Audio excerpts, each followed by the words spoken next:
working on it?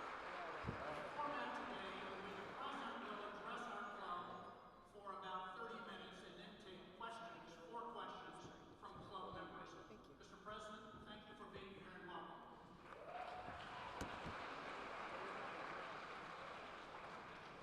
Well, thank you very much. They actually told me you could speak for an hour and a half. So, 30 minutes. He didn't like the way I looked, I guess. But we do have a lot to say. And I want to thank you, Bob, and also want to thank friends and respected business leaders for welcoming me back to the storied New York Economic Club. Story indeed. A very special thanks to Barbara Van Allen. Barbara, thank you very much. And former director of the National Economic Council, Larry Kudlow.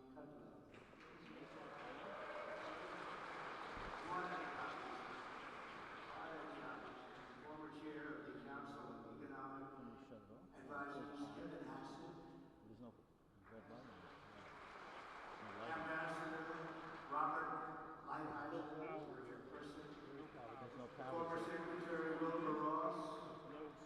Former Treasury Secretary Steve Mnuchin.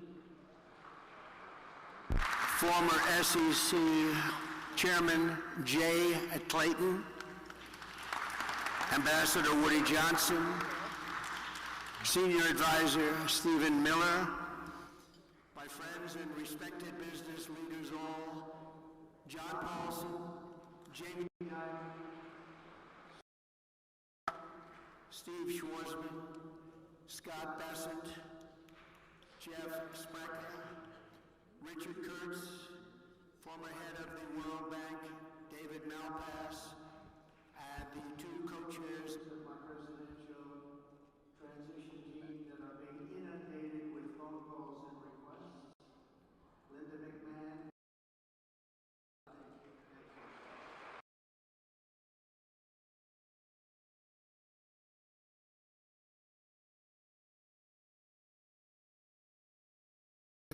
An economy in crisis, a failing nation, a nation in serious decline, under the radical policies of my former opponent, Joe Biden, and my new opponent, Kamala Harris.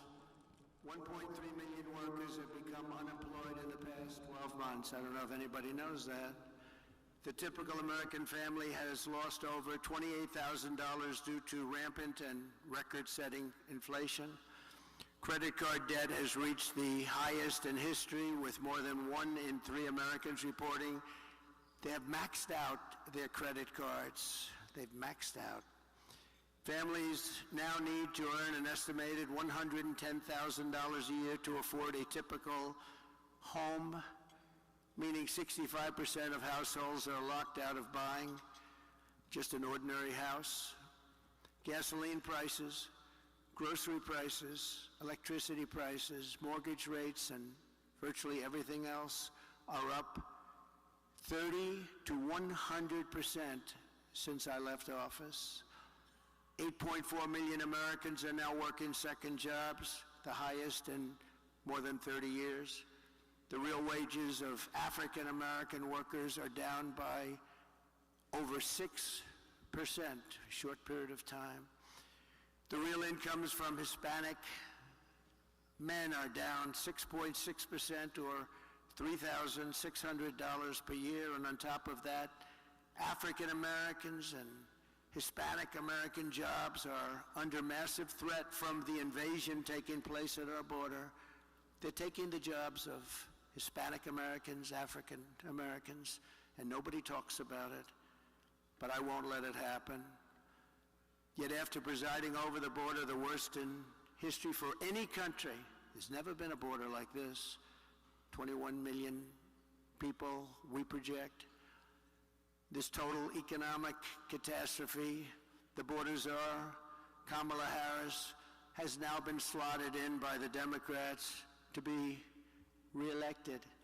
She wants 4 more years to enforce a radical left agenda that poses a fundamental threat to the prosperity of every American family and America itself.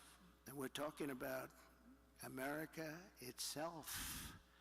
She wants to defund the police, have totally open borders, ban fracking in Pennsylvania and everywhere else, take away your private health insurance, and perhaps most pertinent to the very brilliant people in this room, raise your business and corporate taxes, and unbelievably, she will seek a tax on unrealized capital gains. Most people don't even know what that means. What does it mean?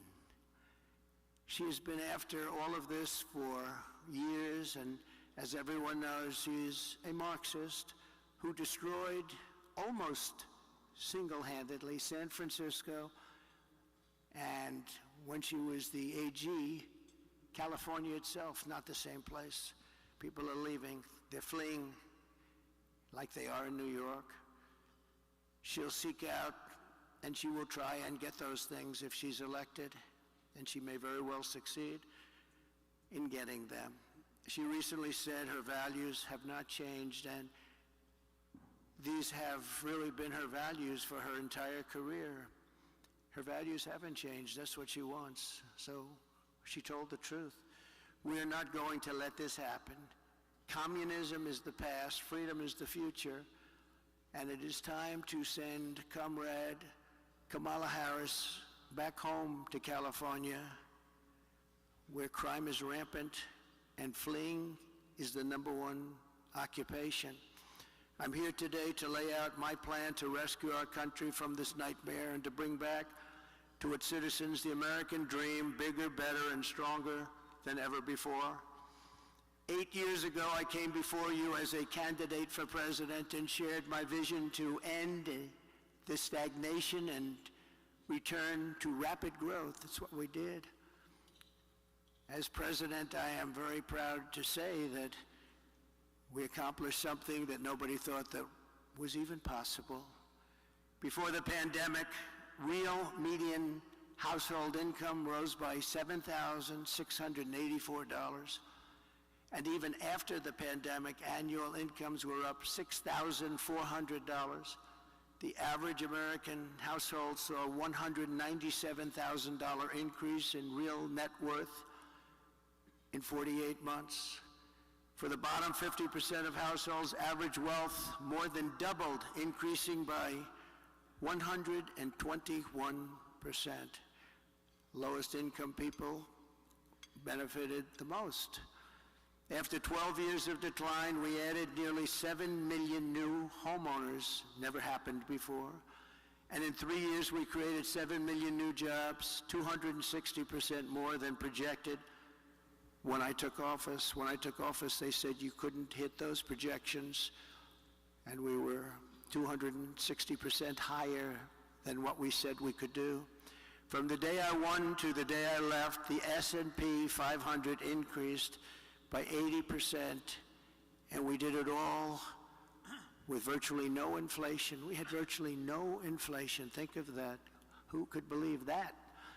I delivered the largest tax cuts and reform in American history by far, slashing rates for working families and cutting the business tax from the highest in the world. We had the highest in the world, 35%, and actually, when you add local and state numbers that were getting close to 50, but much, much higher, nobody's ever seen. We brought it all the way down to 21%, which everybody said was impossible to do, and I heard it from everyone. They said, you'll never be able to do that, and I got it down to 21%. I cut a record number of job-killing regulations. In 4 years, we cut more regulation than any president in the history of our country by far. I'm proud to be the only president in modern history to achieve a net regulatory reduction during my term, and it was a substantial reduction, and for every regulation we added, we cut more than 5.5 regulations. We unleashed American energy, and within 3 years, we had increased domestic oil production by 47%, and we were just getting started. The price of gasoline was $1.87 a gallon. Doesn't that sound good right now? We negotiated and renegotiated more than 50 trade agreements with other countries that were taking advantage of us, as they all do, to protect the American worker and to open foreign markets, and we did a great job.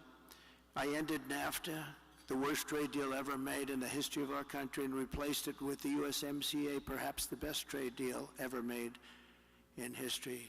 That's Mexico and Canada. I stood up to China like no one else before me. No one came even close.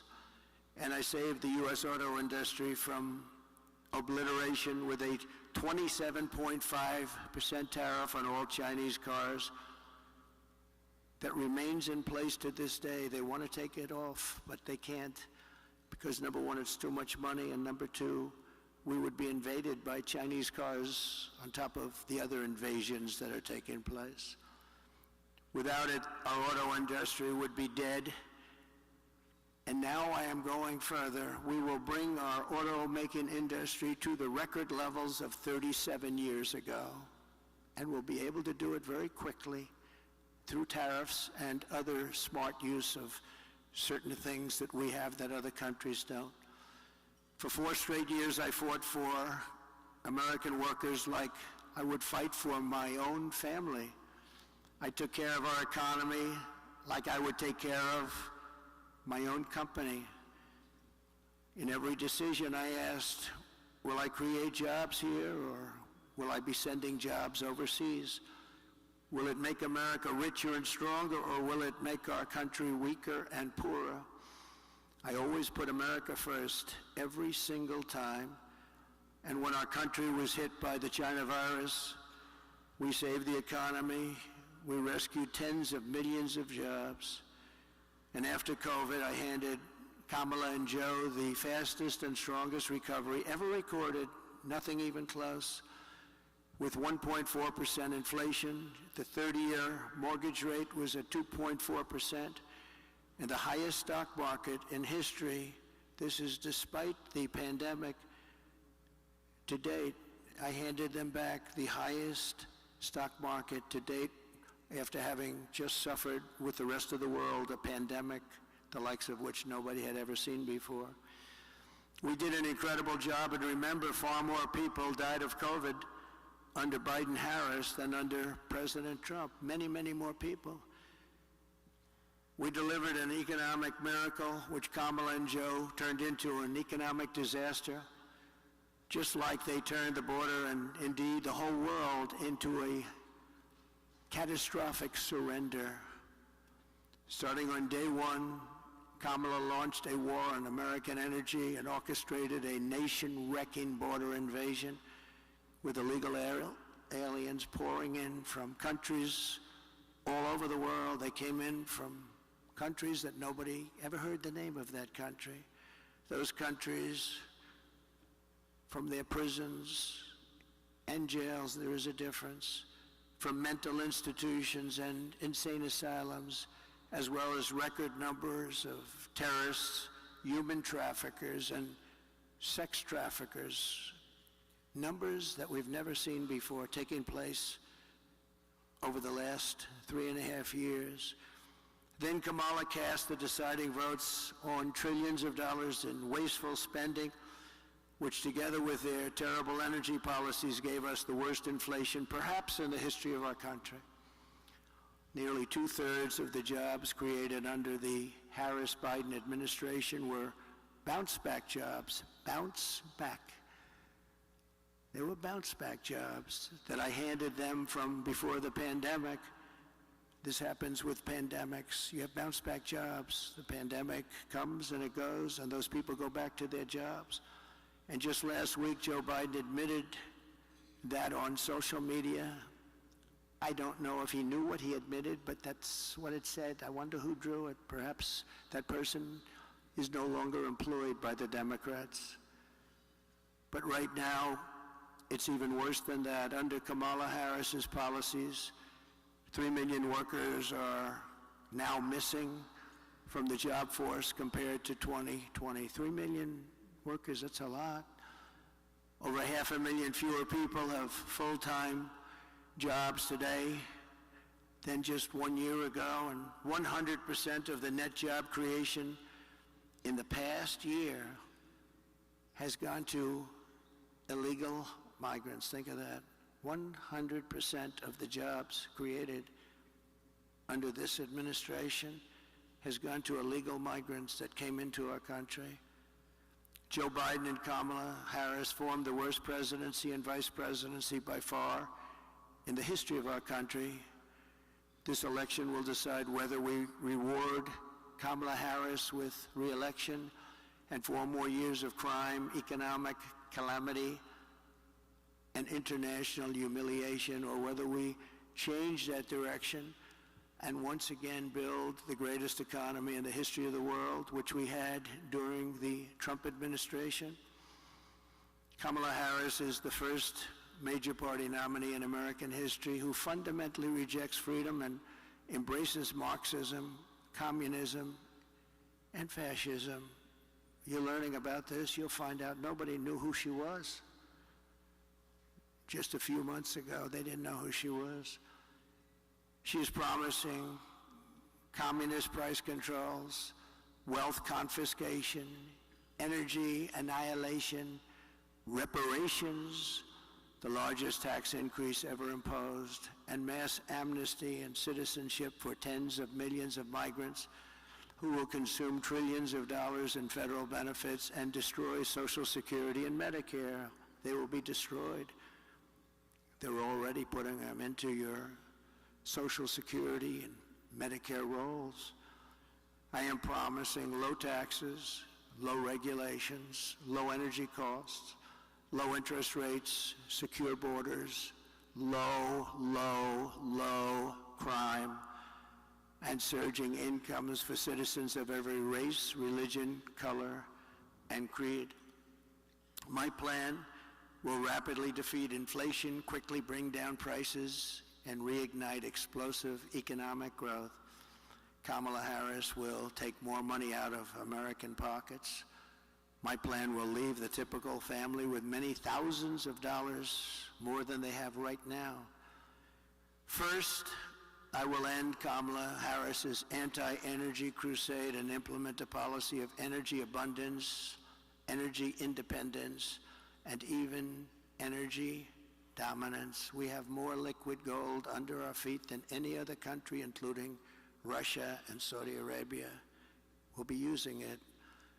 My plan will cut energy prices in half or more than that within 12 months of taking office. It will be an economic revival of our country like no one has ever seen before. Energy was what caused our problem initially. Energy is going to bring us back. That means we're going down and getting gasoline below $2 a gallon, bring down the price of everything from electricity rates to groceries, airfares, and housing costs. That's why OPEC and the Arab nations, and we're very honored to have some of my friends here with us today from that part of the world, but they're working very hard despite being here, that I not be your president. They don't like me. Meanwhile, Kamala Harris can't bring down the price of anything because her energy policies are driving up the cost of everything. Everything is up, way up.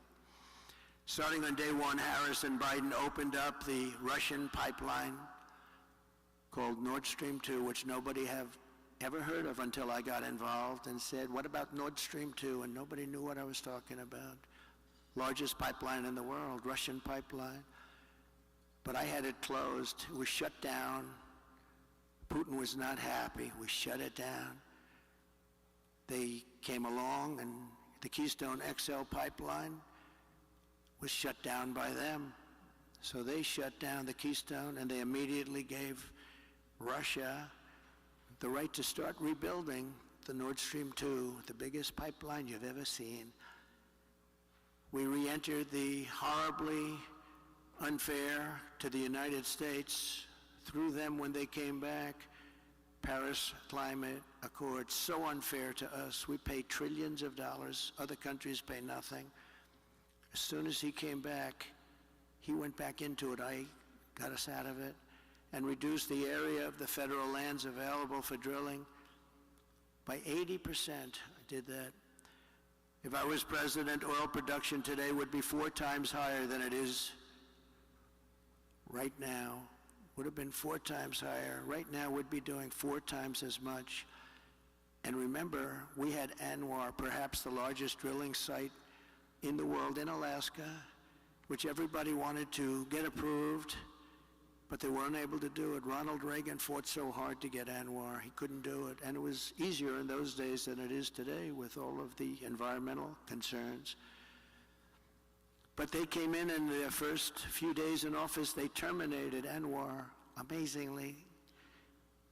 Biggest drilling site, we think, in the world, bigger than Saudi Arabia, bigger than Texas. We got it, and they terminated it.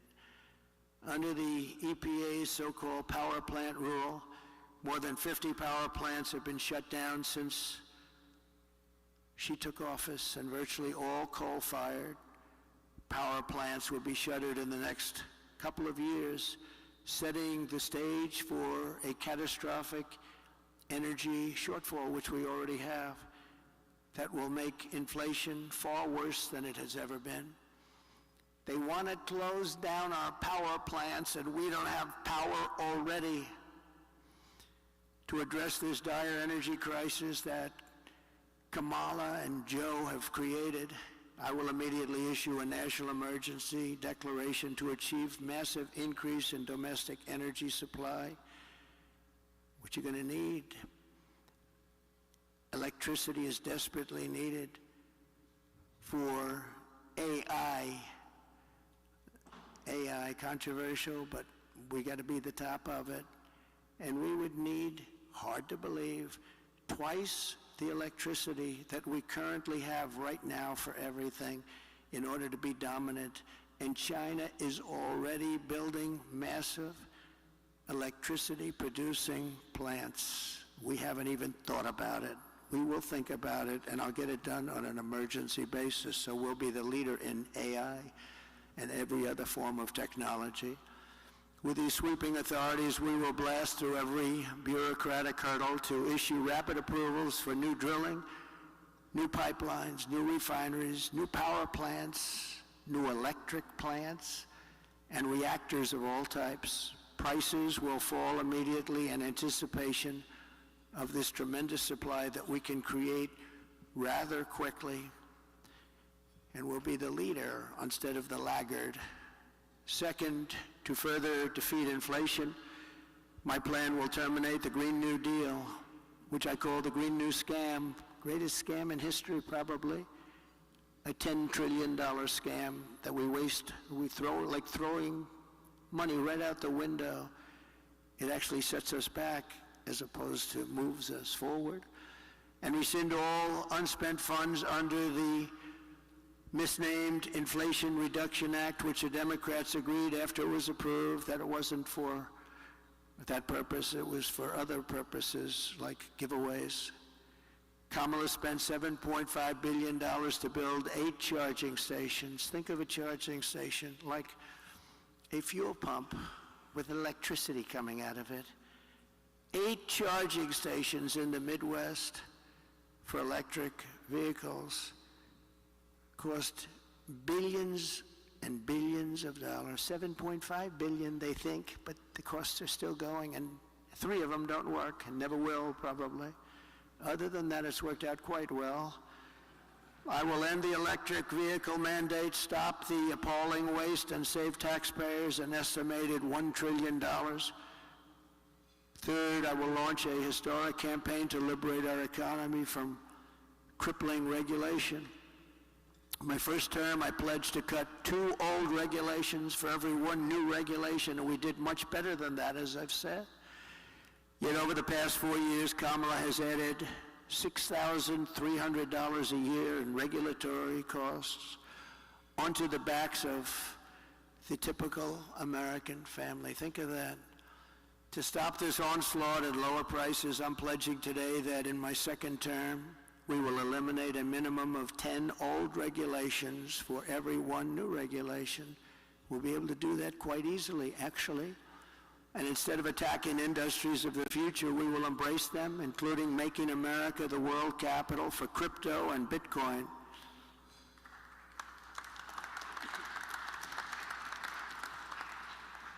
Fourth, at the suggestion of Elon Musk, who has given me his complete and total endorsement. That's nice, 'cause he's a smart guy.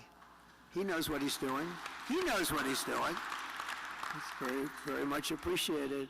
I will create a government efficiency commission tasked with conducting a complete financial and performance audit of the entire federal government and making recommendations for drastic reforms. We need to do it. Can't go on the way we are now.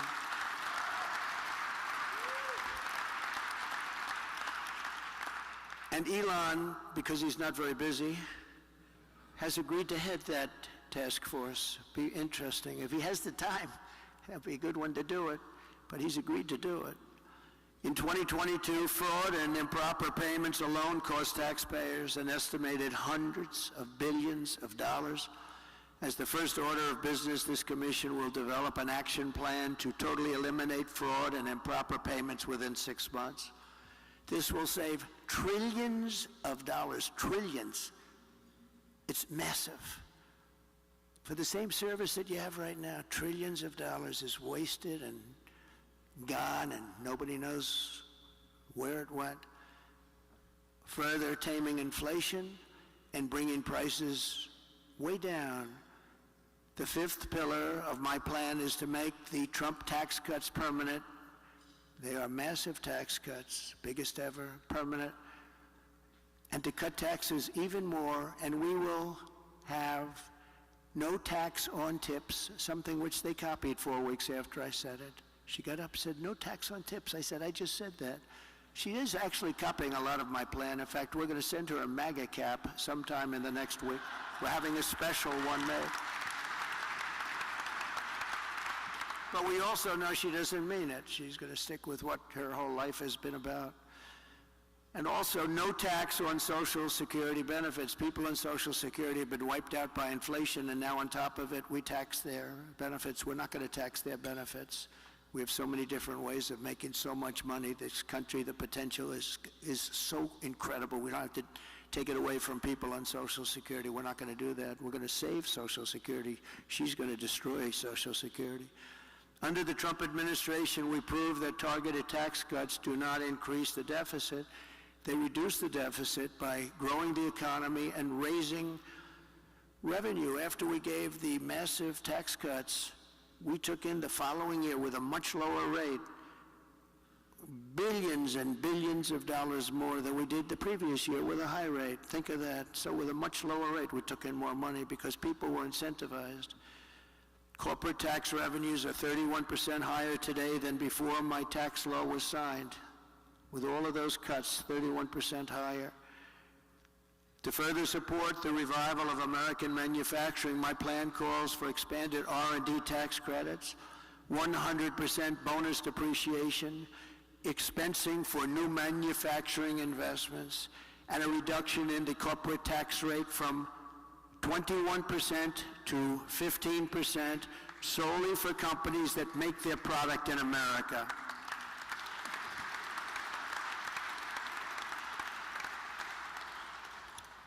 You have to make your product in America. If you outsource, offshore, or replace American workers, you're not eligible for any of these benefits. In fact, you will pay a very substantial tariff when a product comes in from another country that's made in another country and comes in. There'll be a big tariff on that product because we want to make our goods in America, and most of them we can.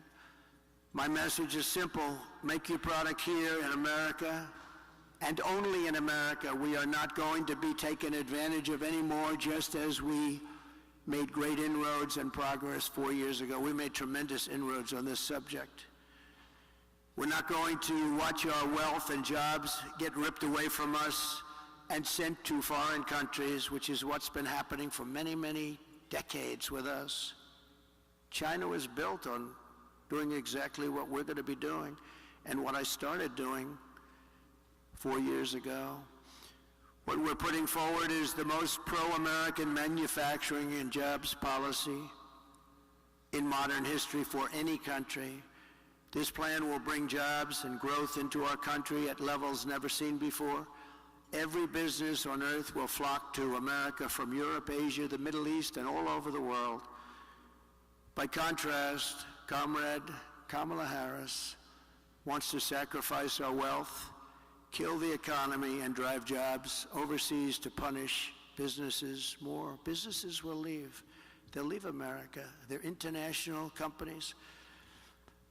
They report to their shareholders, and they will leave America if her plan, even in a small form, comes to the fore. Her tax plan, which includes the promise to end the Trump tax cuts, which again by itself would be a massive tax increase, would increase taxes by over $5 trillion, a record many times over. It would result in the largest small business tax hike in history, massively raising taxes on 25 million small business people and raising small business tax rates to 43% and higher. In other words, 20% higher than communist China. Kamala is also vowing to raise the corporate tax rate from 21 to 28%. We're bringing it down to 15%. But she really is looking to raise it to 40, 45, or even 50%. You know that. All you have to do is follow her past path. Radically raise the capital gains tax rate, which she wants to do, and they don't even want to give a number. And for the first time ever, impose a 25% tax on unrealized capital gains. So if you happen to have a lot of wealth but no cash, you're in a lot of trouble. This will lead America into a 1929 depression, and it will be a depression and a territory that we have not seen for a long time. There's a gentleman that happens to believe that, Scott. These policies, especially the tax on unrealized capital gains, would decimate the U.S. economy. Companies and innovation would flee from America to other countries. Venture capital markets would disappear, the stock market would be annihilated, and investors assess the tax liabilities of large shareholders. The seniors and senior pensions would totally go up in smoke. They'd be worthless. These are not the policies designed to create a prosperous America. These are policies to turn the United States into Venezuela on steroids. Even if for this reason alone, Kamala Harris must be defeated decisively this November. Has to be defeated. Cannot have her be the President of the United States. Under Kamala, the United States is becoming a third world banana republic. She and her party are censoring speech, weaponizing the justice system, and trying to throw their political opponents, me, in jail. This hasn't happened. I didn't do that to Crooked Hillary. I said that would be a terrible thing, wouldn't it? Putting the wife of the President of the United States in jail. But they view it differently, I guess, nowadays, but that's okay. And they always have to remember that two can play the game. Nobody ever thought this was possible. This is how you create massive capital flight and turn once prosperous nations into absolute ruins. I will have no higher priority as president than to restore the fair, equal, and impartial rule of law in America. We have lost the rule of law. Who would have thought?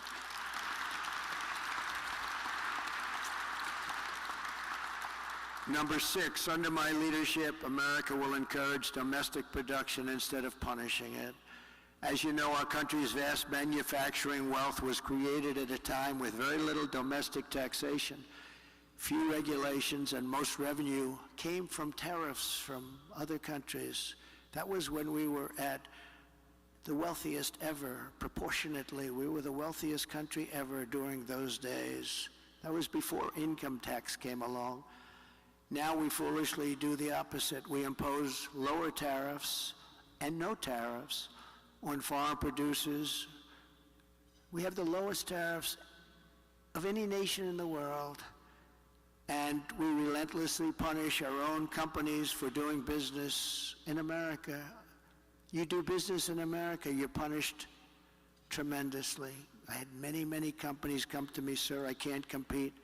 They're sending kitchen cabinets, washers and dryers, everything. I can tell you, every motorcycles, they're sending them here, sir. We can't compete. And I made it so they could compete and thrive. Every one of those people, we should get them up and talk to you one day, because every one of those people comes up to me, and every time I see them, they hug me, they kiss me, they love me, because I saved their businesses. I intend to reverse this model and once again turn America into the manufacturing superpower of the world. We can do that just with being intelligent. The key to this effort will be a pro-American trade policy that uses tariffs to encourage production here and bring trillions and trillions of dollars back home. And you know what? We deserve it. We've been helping other countries get rich at our expense. For the last 50 years, we've been pouring our money into other countries, getting nothing for it. We protect them militarily. We do so much for them. We get nothing. My plan is that if you open your factory in Wisconsin, Pennsylvania, Michigan, Minnesota, anywhere else in our country, you don't pay a tariff tax. You don't pay a tax. You're going to make the product here. But if you move your production outside of the United States and send it back here, which people are doing now, and I stopped it cold, but they've changed that already, then you'll have to pay a very substantial tariff to get your product back into the country. The result will be that everybody in the world will want to be here, and they want to produce here. They're going to want to produce their product in America. It's going to say made in the USA. We will be able to build ships again. We will be able to build in the USA. We will be able to build ships again. We will be able to build planes again. We will be able to build our military again from within, all from within. We will create the biggest, greatest, and strongest middle class in the history of our country.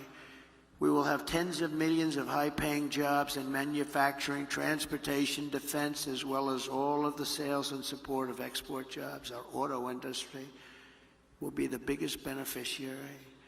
In short, it will be a national economic renaissance just by using our heads, by being smart, by not letting other countries take advantage of us. They've been doing it for so long. It's so sad to see.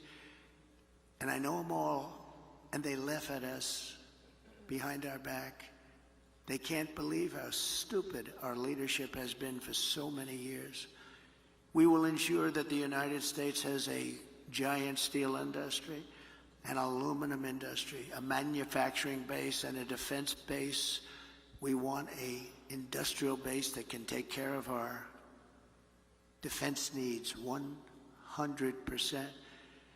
And you can call it what you want. Some might say it's economic nationalism. I call it common sense. I call it America first. This is the policy that built this country, and this is the policy that will save our country. In the words of a great but highly underrated president, William McKinley, highly underrated, the protective tariff policy of the Republicans has been made and made the lives of our countrymen sweeter and brighter. It's the best for our citizenship and our civilization, and it opens up a higher and better destiny for our people.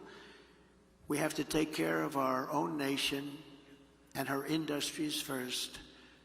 In other words, take care of our country first. This is when we had our greatest wealth. He was assassinated. He left his group of people that followed him. Teddy Roosevelt became a great president, spending the money that was made by McKinley. So McKinley got a bad deal on that one. He built tremendous wealth. They had the Tariff Act of 1887, and they had a committee that studied what are we going to do. They had a big problem, a problem like I hope to have with this country someday. So much money was coming in from foreign countries that they didn't know how to spend it. They had no idea. So they set up a committee. We'll set one up with the people in this room. How do we distribute the wealth that we have? And Roosevelt built dams and built railroads and did national parks. But he did it with the money that was made with tariffs from McKinley. So you have to remember that. Very highly underrated, a very underrated president. Let's give them both credit. Smart tariffs will not create inflation. They will combat inflation. I had almost no inflation, and I had the highest tariffs that anyone's seen, and they were going a lot higher. Foreign nations will pay us hundreds of billions of dollars, reducing the deficit and driving inflation down. It will largely reduce our deficit. In my first term, we imposed historic tariffs with no effect on consumer prices or inflation. The anti-tariff people, many of them, I believe, honestly work for these other countries in some form, get tremendous amounts of lobbying money and other money because it doesn't make sense what they're saying. But we had no inflation, and we had protection, and I saved so many industries. I saved the steel industry. But Biden and Harris are letting it go. They're letting it go. It's so easy to keep. A combination of fair trade, tax cuts, regulatory cuts, and energy abundance will allow us to produce more goods better and cheaper right here in the USA than we've ever done before. And foreign nations will respect us again. I got along great with foreign nations, and I taxed the hell out of them. And they liked me. Maybe they respected me. And Viktor Orban, a very strong man, he's the Prime Minister of Hungary. He said the only thing missing from the world right now is President Trump. He kept the world safe because everybody was afraid of him. I don't like that term, but that's the term he used. I would like to say respected him and respected our country, but he didn't say that. He said everybody was afraid of him. He said China was afraid, Russia was afraid, they were all afraid. Kim Jong-un, I got along great with him. And I try to explain to the fake news media that getting along with people, foreign countries, is a good thing, not a bad thing. It's a very good thing. It's a smart thing. We will require all essential materials for our national security to be produced here in the United States, creating millions and millions of new manufacturing jobs. You know, when we built the F-35, we have the wings built in one country. We have the tail, rudders, built in another country. We have the seats built in another country. We have the electronics built in 7 different countries. What the hell would we do if there's a war? And we'll end up fighting half of those countries, and we don't want to have a war because right now we're closer to World War III than we've ever been in our lives. With Russia, Ukraine, which would have never happened if I was president. With October 7th in Israel, the whole Middle East is blowing up. Would have never happened. They would have never happened. Respectfully, Iran was broke. They had no money for Hamas. They had no money for Hezbollah. It wouldn't have happened. There would be peace in the Middle East, and Iran would be a big beneficiary of that peace. It'd be good. But all of these things that happened, and inflation would have never happened. And Afghanistan would have never happened. The worst withdrawal in history. I believe the most embarrassing moment in the history of our country. In fact, that's what caused President Putin to go into Ukraine. When he looked at how incompetently that was handled, he looked at it and he said, man, they're incompetent. That was the most embarrassing day in the history of the United States of America. Airplanes taking off with many people sitting on the wings of the plane and the side of the plane and the wing, and you see them dropping off the planes at 3,000 feet. They thought it was their trip to freedom. There's never been anything like that, and I think there's no greater embarrassment. By the way, we lost 13 incredible soldiers. I got to know the families very well. Spent a lot of time with them 4 days ago in Arlington Cemetery. 3 years ago, they were celebrating 3 years, honoring their children. And yeah, that's right, they call them their children. They still call them, they always will call them their children. They're gone. And many of those people there should have never left from there. They should have left from Bagram, the big air base. But many of those people that were so badly hurt, they don't talk about them. No legs, no arms, obliteration of their face, their entire body, and nobody mentions that. We left Americans behind, large numbers. We left $85 billion worth of equipment behind because we took our military out first. A child would know you don't. You take your military out last. And just remember one final point on that, because it's a little bit different from our subject, but not really, because it's all about our country and common sense. But for 18 months, I spoke to the leader of the Taliban. The press was very upset that I spoke to him. His name is Abdul. I said, Abdul, don't do this, Abdul. Don't do this. But why, he said, do you send me a picture of my home? I said, Abdul, you're going to have to figure that one out for yourself. But don't do this, Abdul, because it's going to end badly for you. And for 18 months, we didn't have one soldier shot at or killed in Afghanistan. And then we took our soldiers out. We had a very, very disgraceful election. And this group came in, and they didn't know what the hell they were doing, and they still don't. They've gotten worse. You know, with experience, you're supposed to get better. They got worse. They're worse now than they ever were.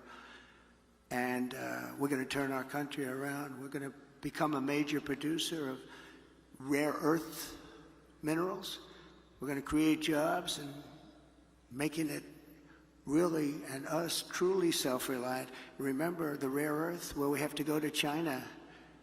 We have sites that are tied up with more than anybody else has. They're environmentally protected. We have sites that are phenomenal, everything you want in terms of rare earth, and we can't use them because of environmental protection. But we're going to end that very quickly as soon as I get to office. We will make housing much more affordable.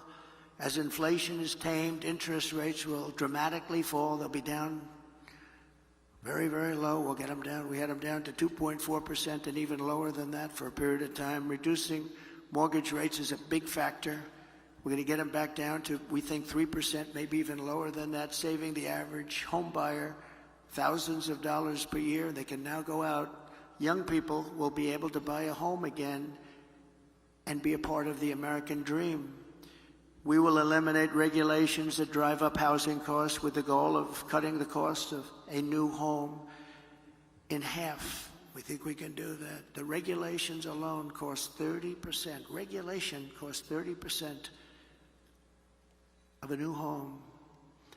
And we will open up portions of federal land for large-scale housing construction. These zones will be ultra-low tax and ultra-low regulation.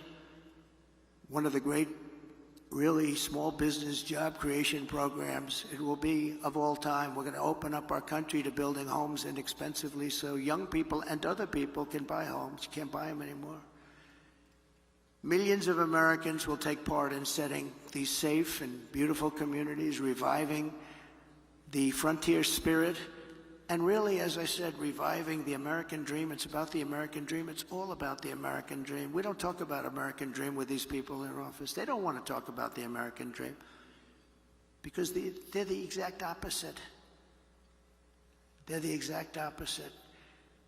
We also cannot ignore the impact that the flood of 21 million illegal aliens has had on driving up housing costs. That's why my plan will ban mortgages for illegal aliens in California. They're passing a law where they're going to give illegal aliens money to buy a house. But our soldiers, our veterans that are laying on the streets, they can't have them. You have soldiers right now laying on the streets of different cities, all Democrat-run. They're laying on the streets in front of hotels, in some cases luxury hotels, and you have illegal immigrants coming in and living in those hotels and laughing at our soldiers as they walk by into a luxury lobby. Is there something wrong with that thinking? Is there something wrong with our country? If Kamala is allowed to continue to let our country be invaded, we will face a fiscal Armageddon. These migrants are consuming hundreds of billions of dollars in benefits.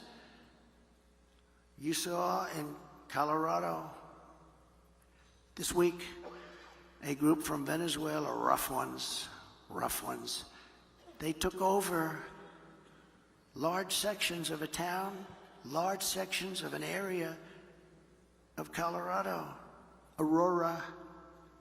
Has anyone been there? I think you'd better stay away for a little while. They had AK-47s, the ultimate guns, AK-47s. They can blow lots of people away real fast. And the sheriff didn't want to touch him. Nobody wants to touch him. Sheriff, there's 18 Venezuelans attacking my building. Would you please come over and straighten out the situation? He's got a deputy. You know what they say? Well, no thanks, let's call in the military. They're taking over. And I said this 4 years ago when I realized they wanted open borders. And it's happened. It's happening now in Chicago. They're taking over sections of Chicago. What's happening in New York, in Los Angeles, and many other cities is not even describable. They're tough. They're tough and they're smart and they're vicious. Don't forget, they come from the prisons and they're the bad criminals on the streets. Caracas, Venezuela, has almost no crime. Next year, I'm going to suggest that the Economic Club hold its meeting in Caracas because we'll be safer than we are in our country if they win. We'll be far safer. But crime in Venezuela is down 72% because they've taken all of their criminals off the streets. Not all of them. They still have some left, but they're coming in rapidly by bus and by plane. They're coming into our country. And we're dumping them in our country, and they say, if you come back, we will kill you. And they're not going back. We got them. But they're going back if I'm president, I guarantee you that. They're going back fast. And now Kamala wants to give them food stamps, housing assistance, welfare, Medicaid, Medicare, Social Security, and destroy all of those programs. You will destroy those programs. That is why I will ask Congress to pass legislation barring all taxpayer-funded benefits to illegal aliens. And by the way, when you do that, they won't come. They're coming now because they realize they've never seen wealth like this. They're getting things that they could never get. They're coming for that reason. If you stop that, you'll be dropping the flow by 80%. I think even more than that. They're coming because they're taken care of. Let's put them in a luxury. Let's put them in the Waldorf Astoria. That's a nice place. I will stop the invasion and send criminal illegal aliens back home. And when we do all of this, we will be so successful. We'll create America's own sovereign wealth fund to invest in great national endeavors for the benefit of all of the American people. Why don't we have a wealth fund? Other countries have wealth funds. We have nothing. We have nothing. We're going to have a sovereign wealth fund, or we can name it something different. I'll talk about it with Mr. Paulson, who's in the audience, and a lot of other friends of mine. And we'll name it something that's appropriate. Perhaps sovereign wealth fund wouldn't be appropriate, but it's going to be the same thing. We'll put tremendous amounts of money through all this money that will be taken in through tariffs and other intelligent things, and we'll have the greatest sovereign wealth fund of them all, and we should have, and that will be used to do things that will be great for our country, including to invest and wisely invest and build it up bigger and stronger and better than any place on earth.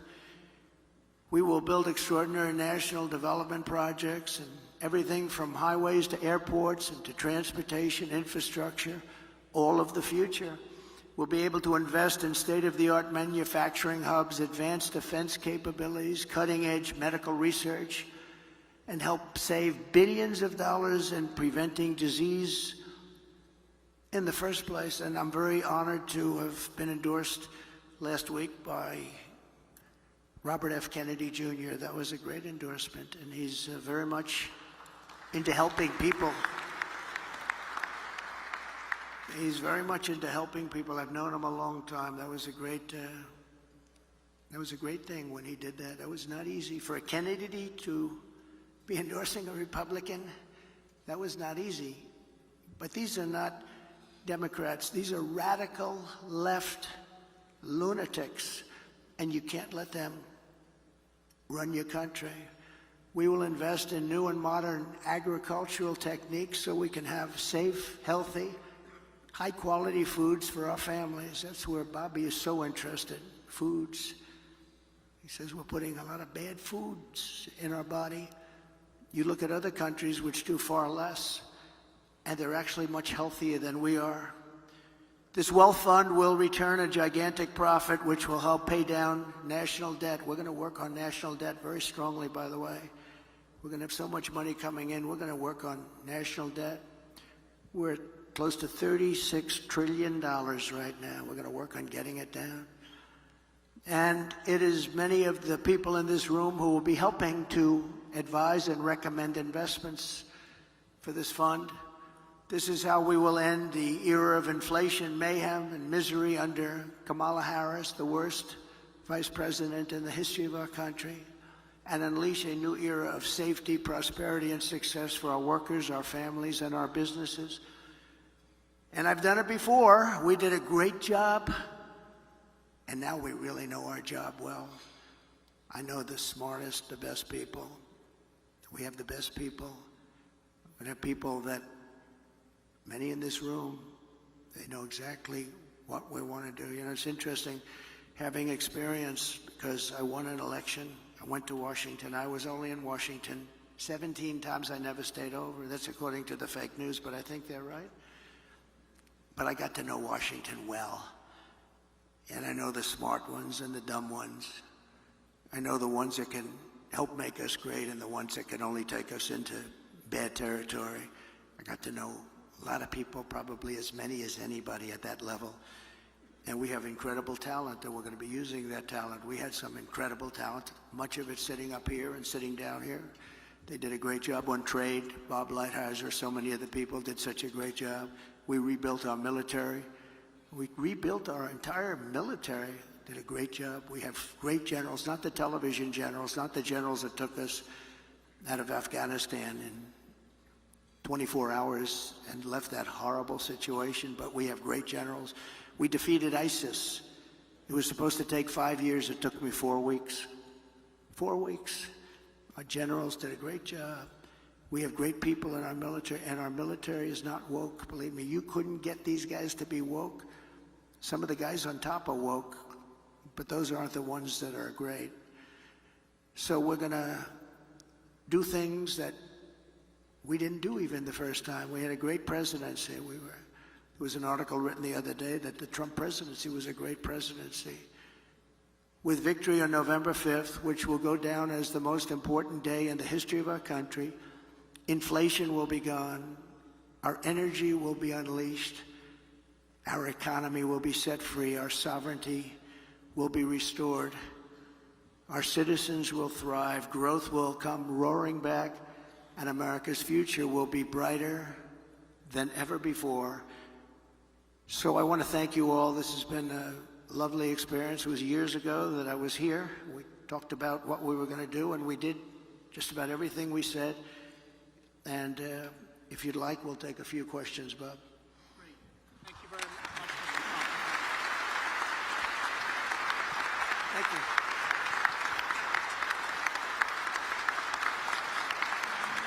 Thank you very much.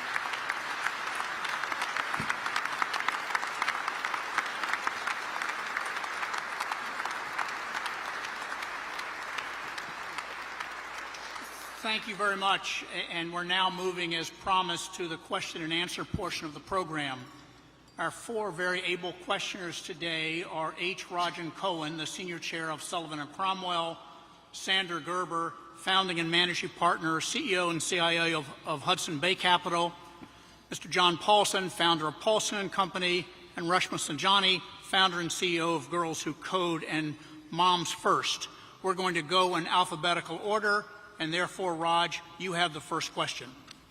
Thank you, Bob, and thank you, Mr. President. Thank you. I would like to ask about the United States economic sanctions programs. These programs have been used, as you well know, to advance our national security interests, our foreign policy objectives, but they also have economic implications. And the most recent was the program against Russia in response to their invasion of Ukraine, where for once we got the support of all our allies. So my specific question is, would you strengthen or modify any of these economic sanctions programs, particularly Russia, including the pipeline you mentioned? Well, it's a great question. The problem with what we have with sanctions, and I was a user of sanctions, but I'd put them on and take them off as quickly as possible because ultimately it kills your dollar and it kills everything the dollar represents, and we have to continue to have that be the world currency. I think it's important. I think it would be losing a war. If we lost the dollar as the world currency, I think that would be the equivalent of losing a war. That would make us a third world country, and we can't let it happen. So I use sanctions very powerfully against countries that deserve it, and then I take them off. Because look, you're losing Iran, you're losing Russia.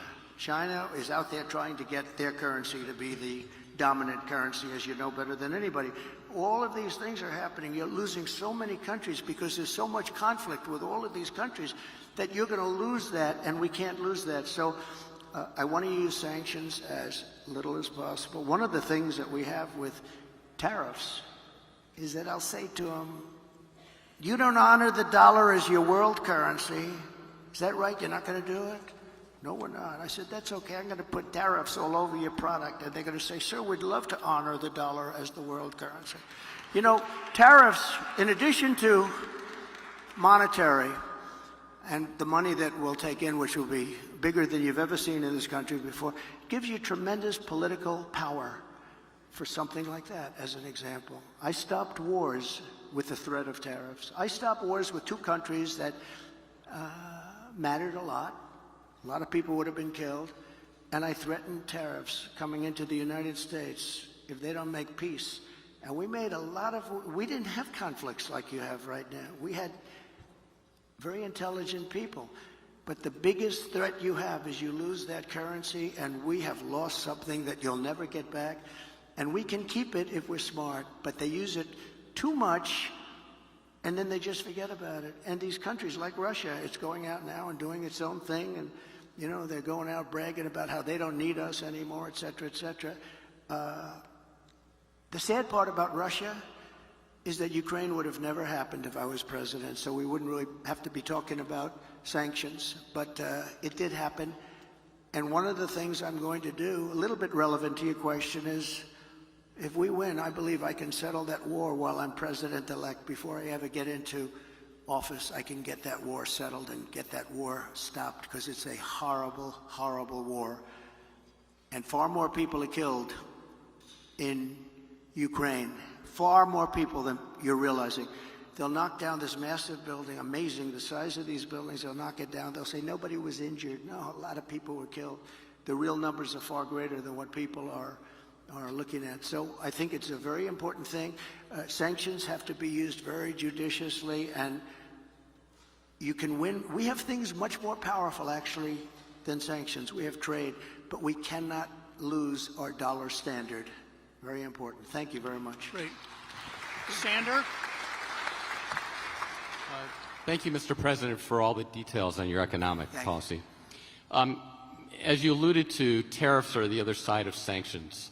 And given that China is our major trading partner with our largest imbalance and possibly our chief national security threat to the United States, how can we better institutionalize trade policy and national security policy to be coordinated? So I had a great relationship with President Xi of China. really very close relationship. Now, look, he likes China. I like us, so, but I don't want to sound foolish. He was my dear, dear friend. He's a tough guy. He's a fierce person. I say very smart. You know, when you say he's smart, the fake news goes crazy. He said, President, she is smart. And I say, yeah, well, he controls 1.4 billion people with an iron fist. He's smart. But we had a very good relationship with China until COVID. And when that came in, it was a whole different ballgame as far as I was concerned. You know, we made a great China trade deal, maybe better than the USMCA, and I'd never talk about it because what happened with COVID for the whole world, $60 trillion and, you know, deaths, 70 million, 60, nobody even knows how many deaths. And it all came out of Wuhan. So it changed my relationship. But I think I'll have a great relationship with China. I had one before, and they respected us, but they respected us because they no longer thought we were fools. They used to think we were fools because we built China. They would take over $500 billion a year and use it for their military and other things, and we got nothing out of that. We got some cheap product. You can buy 19 pencils instead of 2. Who the hell cares? You can buy 16 dolls for your daughter instead of 2 nice dolls.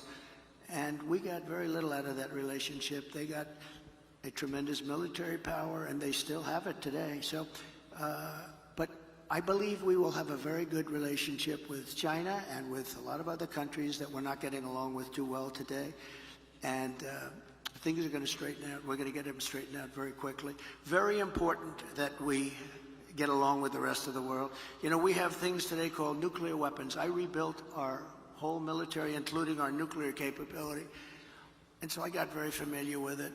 And, you know, I say this often because I had an uncle who was the longest serving, I believe the longest serving, I was told that by MIT, but he was there 39, I guess, or 41 years, longest serving professor in the history of MIT, and nuclear was something he knew a lot about.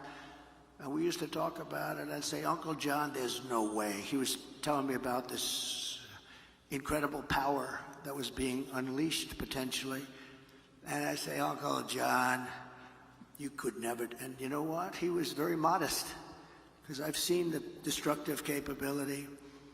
And this world is going to have to get along because if that's ever unleashed, we already have too many countries that have at least remnants of it, some of it. But probably 5 countries, if you think. And Kim Jong-un, when I went to the White House after winning in 2016, I sat with President Obama, which is a ritual. And you sit and you talk. And I said, what's the biggest problem? He said, North Korea is the biggest problem. I don't think it's solvable. I said, have you tried calling him or talking to him? And actually, the answer was yes, and he wasn't responded to. But I did, and we were very safe. It started off a little rocky, if you remember. Little Rocket Man, I called him, and he called me things too. He's got a red button on his desk. I said, I have a bigger red button, and my red button works. I said, and then it started getting a little nicer, and then one day I got a call that they'd like to meet, and it was a great thing. We had a great meeting. We had 2 meetings, actually 2 great meetings, summits, and we had no problem with them. Now they have a problem because they're not liking this administration. They don't respect this administration at all. So we have to get along. We have to get along. We can't have World War III. You're going to end up in World War III. Just like you should have never had Russia go in. It would have never happened if a competent person led us. It would have never happened. He led them into it. And I'm not blaming Biden. But you know what? What he was saying was exactly the wrong thing. I said, we're going to have an invasion because of a lot of the rhetoric. It was stupid rhetoric. But it would have never happened, not only for that reason. Oil was down low. You know, oil was almost at $100 a barrel. So Putin is one of the only people. I mean, nothing's easy in life. But Putin at $100 a barrel, war works. At $40 a barrel, it didn't work at all.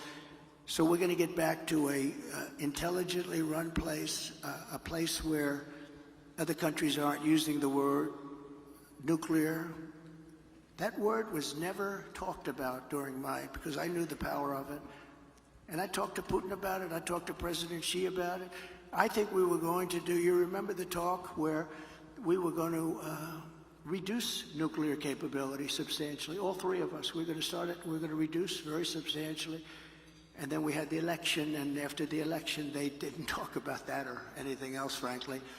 But we have to be very, very careful, because the destructive capability of nuclear, when people talk about global warming, I say the ocean is going to go down 1/100th of an inch within the next 400 years. That's not our problem.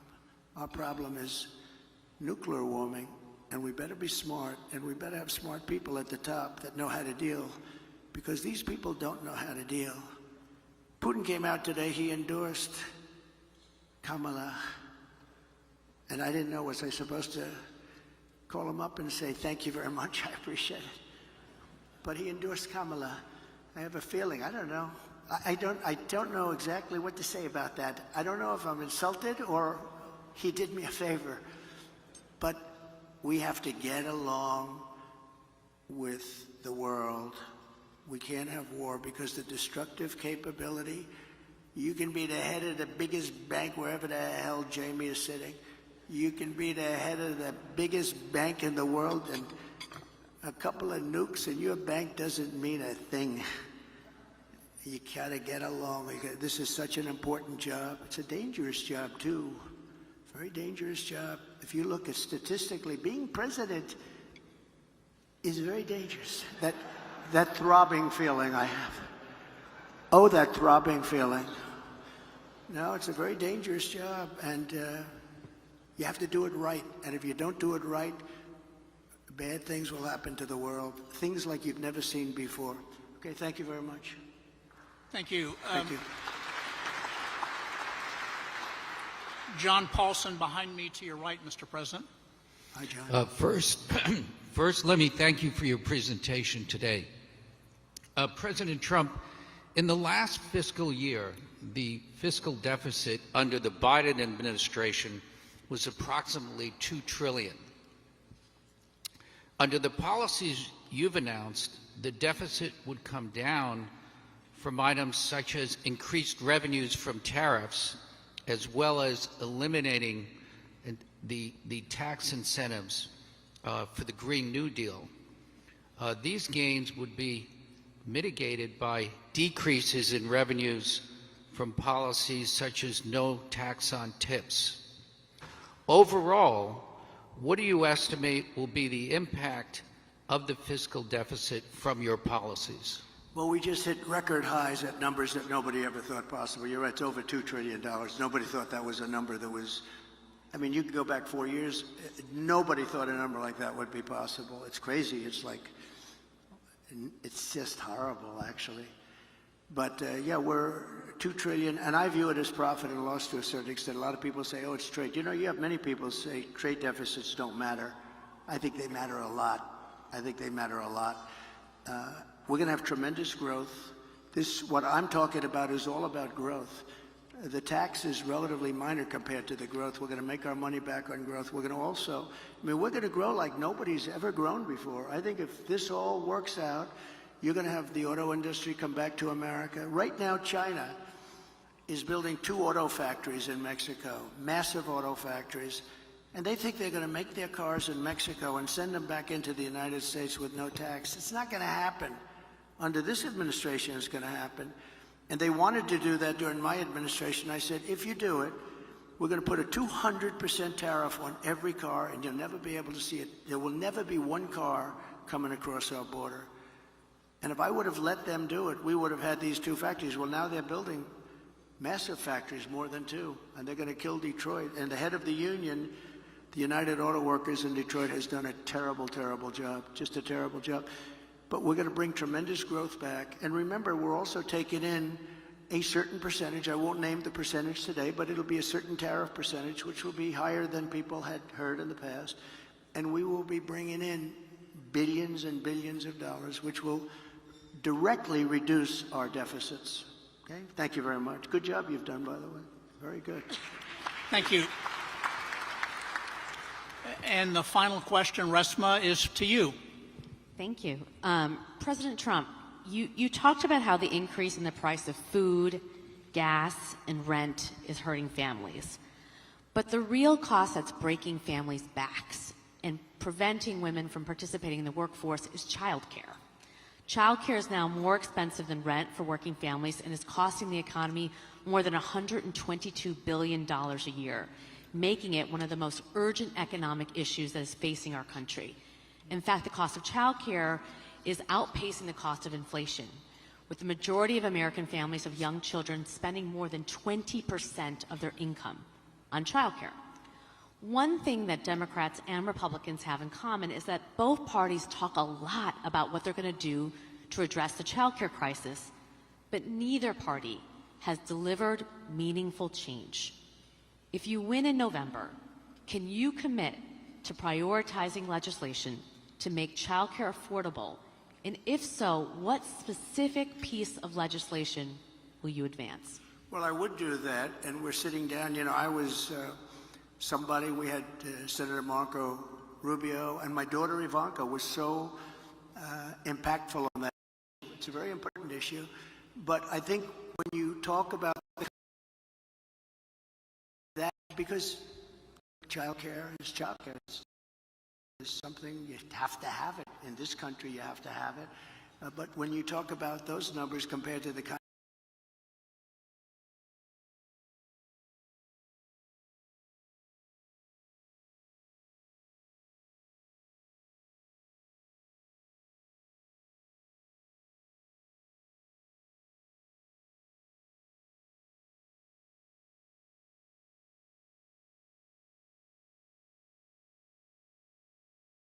a short period of time, coupled with the reductions that I told you about on waste and fraud and all of the other things that are going on in our country, because I have to stay with childcare. I want to stay with childcare, but those numbers are small relative to the kind of economic numbers that I'm talking about, including growth, but growth also headed up by what the plan is that I just told you about. We're going to be taking in trillions of dollars. And as much as child care is talked about as being expensive, it's relatively speaking not very expensive compared to the kind of numbers we'll be taking in. We're going to make this into an incredible country that can afford to take care of its people, and then we'll worry about the rest of the world. Let's help other people. But we're going to take care of our country first. This is about America first. It's about make America great again. We have to do it because right now we're a failing nation. So we'll take care of it. Thank you. Very good question. Thank you. Thank you, Bob. Thank you very much, Mr. Trump. It's great that you accepted our invitation to be with us today. Thank you, Raj, Sander, John, and Reshma, for your questions. The president is now going to be leaving the building, and so we want to all stay seated while he and his team leave. But as he leaves, let's all say thank you one more time for him accepting our invitation to be here today. Thank you, Bob. Thank you.